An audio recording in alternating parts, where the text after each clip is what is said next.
2013년도 아시안컵 본선을 진출하면서 팀은 분명하게 더 좋아질 것이고 우리가 그냥 참가하는 의를 두지 않고 본선 가서도 경쟁력 있는 팀으로 변모하기 위해서 더 노력할 것입니다. Media sosial itu seperti pisau bermata dua. Pujian bisa hadir seketika, caci maki pun bisa datang tiba-tiba. Maksud Marcelino Ferdinand bercanda mengupload instastory Witan Sulaiman sedang masak mie instan. Alhasil Witan pun jadi bahan bulian, dianggap tak menjaga pola makan. Padahal bukan makanan rutin, hanya iseng, dan itu bukan hal yang diharamkan. Apalagi ada ahli nutrisi dan pelatih fisik yang menjaga kondisi pemain. Bahkan gelandang Arsenal asal Ghana Thomas Partey terang-terangan mengaku sangat hobi makan mie instan. Apa yang dilakukan Witan sejatinya hal biasa, tapi diterjemahkan luar biasa oleh netizen gara-gara diupload di media sosial dengan tujuan bercanda. Masalah serupa juga dialami Adam Alis yang menyapa rekan-rekannya di Borneo FC. Enak ya liburan, langsung dicaci maki. Dunia maya Indonesia memang luar biasa. Kurang kuat mental, bersiaplah terpental. Di konten terbaru hari ini saya ingin membahas tentang Shin Tae-yong yang dalam beberapa hari terakhir ini dikritik sangat intens dan juga banyak yang mempertanyakan pemilihan pemain dari Shin Tae-yong yang dibawa untuk menjalani TC di Turki dan juga yang nanti akan dipilih untuk membela timnas Indonesia di Piala Asia yang akan diselenggarakan awal tahun depan di Qatar. Tapi pertama-tama yang perlu kita pahami teman-teman bahwa Indonesia berada di grup neraka, yakni di grup D, karena di grup yang sama ada juga timnas Jepang, Irak, dan juga Vietnam. Artinya kalau dari segi kekuatan atau di atas kertas, Indonesia adalah tim underdog. Dan sebetulnya bagus juga jika Indonesia dianggap tim underdog, karena dengan demikian ya seharusnya para pemain bermain tanpa beban, ya bermain lepas saja, yang penting menikmati jalannya pertandingan dan memahami rencana permainan dari Shin Tae-yong. Tapi seperti yang juga saya katakan di konten sebelumnya tentang timnas Indonesia, bahwa kita juga harus realistis dan jangan berharap secara berlebihan. Yang penting adalah timnas Indonesia bisa bermain secara rapi. Dan yang penting para pemain yang nanti bermain di Piala Asia tidak melakukan satupun kesalahan di atas lapangan. Dan juga tentunya para pemain harus percaya diri. Bukan overconfident, tapi harus percaya diri, harus yakin bahwa sebetulnya mereka punya peluang untuk membawa Indonesia lolos dari fase grup. Artinya, mental mereka harus kuat, karena yang akan mereka hadapin adalah tim-tim yang sudah biasa bermain di Piala Asia. Sehingga kita akan sangat kuat memang, kalau semua bisa bergabung, punya pengalaman yang sangat baik, dan mereka bahkan bisa membawa kita untuk bisa bermain di Piala Dunia, ya untuk masa depan. Ya, syukur-syukur kita bisa lolos. Memang perlu perjuangan di 2026 ini karena kita sudah kalah sekali lawan Irak dan draw lawan Filipina. Tapi kalau kita bisa menang 3 kali di kandang, peluang itu sangat terbuka. Nah, Tom Haya kemungkinan besar kalau cepat dinaturalisasi bersama dengan Martin Paes, dengan Rakhtar Orangmangun, saya yakin kita bisa terbang, bisa mendampingi Irak untuk bisa lolos. Kalau seandainya mereka sudah bisa bermain di bulan Maret menghadapi Vietnam dalam 2 pertandingan, ya baik di Jakarta atau di Hanoi, ini bagus sekali buat kita. Pasti ada rasa ketakutan bagi Vietnam. Nah, bagi Vietnam akan ketar-ketir juga menghadapi kekuatan Indonesia. Nah, kita akan nantikan itu dengan kedatangan seorang Tom Haya, termasuk dengan Martin Paes. Ya memang pasti namanya pelatih di mana-mana pasti ada target lah dikejar. Dan pasti pelatih pun ketika menawarkan dirinya, pasti dia katakan bahwa dia punya target. Kalau saya di pelatih, maka saya ini kan gitu ya. Jadi memang wajar kalau ditagih-tagih gitu ya. Betul, dan saya mengamati dia kan bilang bahwa dia tahu caranya juara, caranya menang dan juara. Itu ada jejak digitalnya. Kalau kita keywordnya itu gitu ya. Dia tahu caranya menang dan juara, tapi kan belum sampai juga. Karena cuma itu ukurannya, Bang. Jadi kalau kita ingin itu, kenapa perbandingannya begini? Saya menjadi terusik ketika publik akhirnya menganggap bahwa AFF SEA Games itu piala ciki. Nah, kenapa terusik begini loh? Thailand itu udah bosen kali juara SEA Games 16 kali Bang. AFF dia 7 kali. Tapi sedemikian dia stabil atau mapan di level Asia Tenggara. Untuk di level Asia kan masih stabil juga dengan sendirinya. Maksudnya belum langsung. Iya, nggak serta-merta ketika dia mapan jagoan di Asia Tenggara di Asia dia bisa compete, kan nggak serta-merta gitu. Nah, sementara apa yang beredar di kita adalah seolah-olah kita udah sampai level itu. Dunia gitu. Karena ucapan-ucapan Sinteyong juga gitu. 29 pemain dipanggil untuk timnas Indonesia menuju ke Turki. Pertama gue pertanyakan, kenapa Turki? Turki itu lagi winter 14, 17, 18 derajat. Sementara mainnya di Qatar 30-an derajat, naik turun kurang lebih. Kenapa itu? Tapi ternyata mereka dari Turki baru ke sana, jadi adaptasi dulu dengan dingin, baru ke Qatar, dan masih main beberapa friendly, which is good karena friendly itu sangat penting. Gue selalu bilang kalau friendly lebih baik ketemu tim yang di atas dan main away, karena kita itu masih dalam level kayak Newcastle, jago kandang, away jelek. Nah ini harus kita perbanyak game away biar kita sudah biasa main game away. Ketika dia melakukan sebuah riset terhadap sepak bola Indonesia, kan udah tahu Bang. Kondisinya maksudnya contoh ya? gini loh. Kondisinya bagaimana gitu ya? Iya, passing, stamina fisik. Nggak usah Sinteyong yang dibayar mahal gitu Bang untuk ngomong Bang. Saya pun udah tahu gitu. Maksud saya nggak usah itu. Itu yang kedua. Ya mungkin itu gimmick kali Bang. Gimmick kali. Yang kedua termasuk dikutip oleh Sekjen, pernyataan Sinteyong itu bahwa pemain lokal kita nggak siap untuk naik level. Itu kan yang dikutip oleh Sekjen juga. Berdasarkan penuturan Sinteyong, pemain lokal kita nggak siap katanya untuk naik level dalam pengertian Asia, berarti kan begitu. Di hadapan Komisi 3 atau 10 DPR.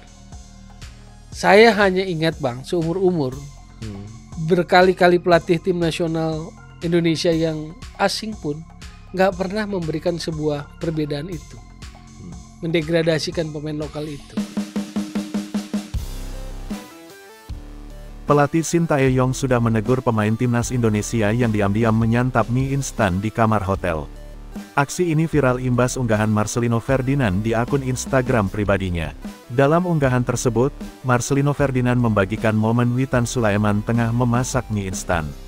Mie instan dianggap kurang pantas dikonsumsi pemain timnas Indonesia yang sedang menjalani pemusatan latihan TC di Turki. Sudah ditegur Coach Sin, ucap asisten pelatih timnas Indonesia, Nova Arianto. Menurut Nova Arianto, semua pemain ikut mendapatkan peringatan akibat kejadian ini. Bukan hanya pemain bersangkutan tetapi termasuk semua pemain diingatkan untuk menjaga kondisinya, ujar mantan pemain Persib Bandung tersebut. Kedepannya, Nova berharap skuad timnas Indonesia tidak kehilangan konsentrasi jelang kick-off Piala Asia 2023 di Qatar. Menempati grup D Piala Asia 2023, timnas Indonesia bertemu Irak, Vietnam, dan Jepang. Pada laga pertama grup D Piala Asia 2023, timnas Indonesia akan melawan Irak, Senin, tanggal 15 Januari tahun 2024. Dilanjutkan bertemu Vietnam, Jumat tanggal 19 Januari tahun 2024. Pertandingan grup ditutup dengan menghadapi Jepang, Rabu tanggal 24 Januari tahun 2024. Karena kami sudah bekerja keras selama di Turki, tutur pelatih berusia 45 tahun tersebut. Jangan kehilangan fokus, gara-gara kondisi pemain tidak baik karena asupan makanan, tutupnya. Selama di Turki, timnas Indonesia diagendakan menggelar 2 pertandingan uji coba melawan Libya. Pertemuan pertama kontra Libya dihelat pada Selasa, tanggal 2 Januari tahun 2024. 3 hari berselang, duel jilid 2 antara timnas Indonesia dan Libya berlangsung. Usai TC dari Turki, timnas Indonesia masih menyisakan 1 laga uji coba melawan Iran. Rencananya, laga timnas Indonesia vs Iran digelar di Qatar, Selasa, tanggal 9 Januari tahun 2024. Sementara itu, Wakil Ketua Umum PSSI, Zainuddin Amali, mengatakan bahwa latihan Asnawi Mangkualam DKK di Turki berlangsung dengan intensitas yang tinggi. Salah satu kendala kita adalah fisik dan mental, kata Amali. Di sini Sinteyong melatih kekuatan fisik dan mental mereka. Saya kira menu latihan yang diberikan kepada anak-anak cukup, sambung mantan Menpora tersebut.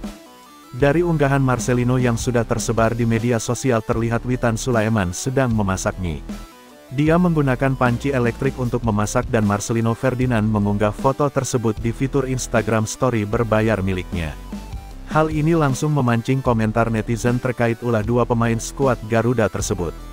Marcelino Ferdinand sudah meminta maaf atas unggahan tersebut. Tim pelatih timnas Indonesia juga sudah memberikan teguran pada Marcelino dan Witan. Menariknya, kondisi ini seolah sudah diramalkan oleh Sandy Walsh beberapa waktu lalu. Pemain yang saat ini membela tim Belgia KV Mechelen ini mengakui bahwa pemain muda timnas memiliki bakat. Mereka memiliki potensi menjadi pemain besar apalagi pelatih Shin Tae-yong memberikan kepercayaan penuh pada pemain mudanya. Beberapa nama juga sempat mendapatkan pengalaman bermain di luar negeri. Sangat banyak talenta, jadi untuk masa depan sepak bola Indonesia, saya rasa kita berkembang pesat dan talenta muda berbakat yang banyak. Kita bisa terus berkembang, kata Sandy Walsh dalam wawancara dengan Sport 77. Meski memiliki talenta, pemain muda skuad Garuda memiliki masalah kedisiplinan. Salah satu yang terlihat adalah mereka kurang disiplin terkait makanan. Dia sempat mendapati beberapa pemain terlalu banyak memakan coklat. Tapi mereka butuh pendisiplinan, kadang ketika kita sarapan atau makan bersama. Saya melihat ke piring mereka bahwa saya melihat beberapa pemain membawa banyak sekali coklat, ungkapnya. Sandy juga sempat memberikan teguran karena terlalu banyak coklat tidak baik untuk tubuh. Hal tersebut dia lakukan agar mereka bisa disiplin terkait pola makan karena ini sangat krusial. Saya bilang, kalian harus berhenti. Itu tidak baik, sesekali boleh tapi tidak sering. Mereka mau mendengarkan dan mereka mau belajar. Pendisiplinan akan membuat mereka lebih baik lagi, pungkasnya.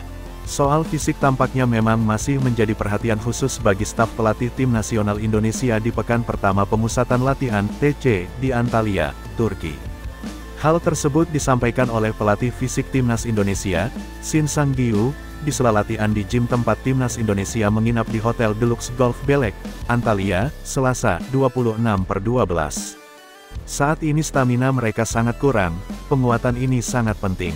Tetapi pemain punya potensi baik, maka dari itu kita latihan gym terus-menerus, kata Shin Sang-gyu, sebagaimana dipetik dari laman resmi PSSI. Lebih rinci, pelatih fisik asal Korea Selatan itu mengatakan bahwa latihan di beberapa hari terakhir digenjot untuk memperkuat otot kecil pemain timnas Indonesia. Salah satunya adalah memperkuat otot-otot kecil. Dalam waktu yang diberikan ini, kami memaksimalkannya, supaya dapat hasil yang sempurna, kata Shin Sang-gyu. Dalam waktu singkat ini, memang sulit juga untuk meningkatkan powernya langsung. Tetapi memang otot-otot kecil yang dikembangkan akan berdampak pada stamina pemain sekarang. Timnas Indonesia sudah berada di Antalya sejak tanggal 21 Desember untuk menjalani TC persiapan Piala Asia 2023. Mereka dijadwalkan berada di kota tersebut sampai tanggal 6 Januari mendatang. Salah satu pemain timnas Indonesia, Yakob Sayuri, menyinggung soal perbedaan cuaca antara Indonesia dan Turki. Pemain asal Papua ini mengaku masih menyesuaikan diri dengan cuaca yang lebih dingin di Turki. Kalau kendala, mungkin adaptasi cuaca, di Indonesia panas di sini dingin. Namun saya bisa mulai menyesuaikan dengan baik. Selama di Antalya, Garuda akan menjalani 2 kali uji coba, yakni menghadapi Libya pada 2 dan tanggal 5 Januari sebelum berangkat ke Qatar di mana Piala Asia 2023 digelar. Timnas Indonesia tergabung di grup D Piala Asia 2023 bersama Irak, Vietnam, dan Jepang.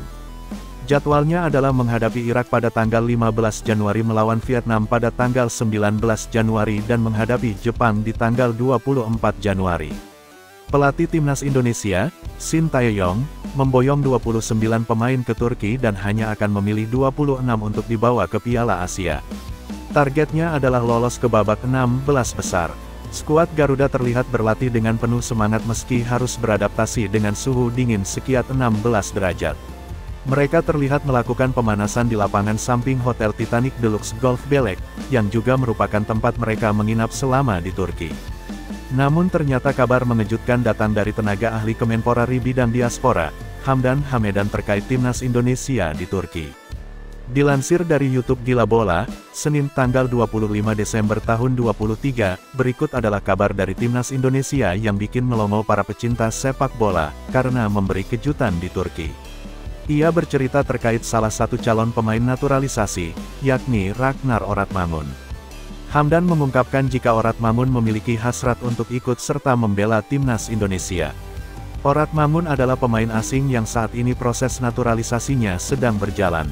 PSSI sendiri tengah mendorong agar proses naturalisasi penyerang berusia 25 tahun itu bisa segera rampung. Di balik proses naturalisasinya yang sedang berlangsung itu, Hamdan mengungkapkan jika terkadang dirinya mendapat pesan langsung dari sosok pemain keturunan Indonesia. Salah satu yang kerap berkomunikasi dengannya perihal naturalisasi adalah Orat Mamun. Hamdan sendiri sebelumnya sudah menjalin komunikasi dengan Ragnar Orat Mamun sejak Juni lalu. Bahkan ia ungkap secara belak-belakan jika pemain Fortuna Sittard itu yang lebih dulu melakukan komunikasi soal naturalisasi. Tak hanya itu, Hamdan juga mengungkapkan alasan kuat pesepak bola Belanda itu ingin dinaturalisasi. Dikatakan jika pemain asing itu tertarik dinaturalisasi karena melihat perkembangan positif pada tubuh skuad Garuda.